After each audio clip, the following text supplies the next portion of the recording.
بسم الله الرحمن الرحيم. نجاك الرحمن رمي كين الرهاجرات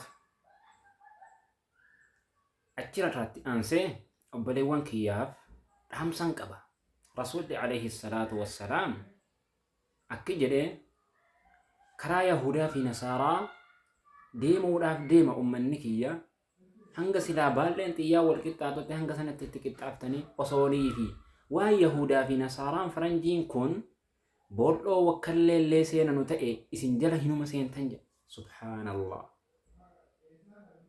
أرى شبابا إسلاما درققتين إسلاما تراكم ديمو جر أفنا كينيا كيست حاسوا كينيا كيست حركاتا في ديمسا كينيا كيست نياتا رغاتي كيست مرنا متاتي في جرنا أريدا كيست أين فانا ديمو جر يهودا فانا ديمو جر أبلي وانكي baay'ina shababa islaamaa nama islaamaa yoo ilaalte mataan isaa mataa jala ciratee deema. Kuni aadaa Yahudaati. Wanjala gurguddaa areeda soqa. Wanjala gurguddaa areeda haaduu miti qirsii itti baasuun kabaa'ira dhunuub wanjala gurguddaa. Hawaa kee jala deemuu jettee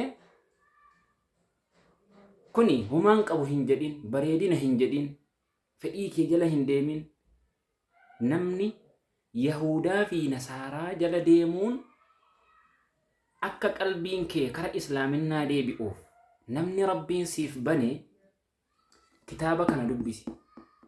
Kitaaba Sheikhul Islaam Ibn Taymiyaa Iqtidaa'u Siraat al-Mustaqiim limukhalifati ashaabil jahiim kitaaba jedhu dubbisi obboleessa kiyya.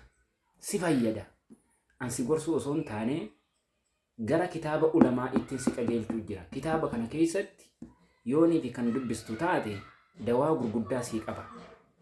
Yahudaa fi Nasaaraan maal akka ta'an sii ibsa. Obboleessa kiyya obboleettii kiyya. Namni rabbiin aqlii bareedaa sii kenne kitaaba dubbisuu sii kenne rabbiin sii laaffise kitaaba kana dubbisii irraa fayyadami.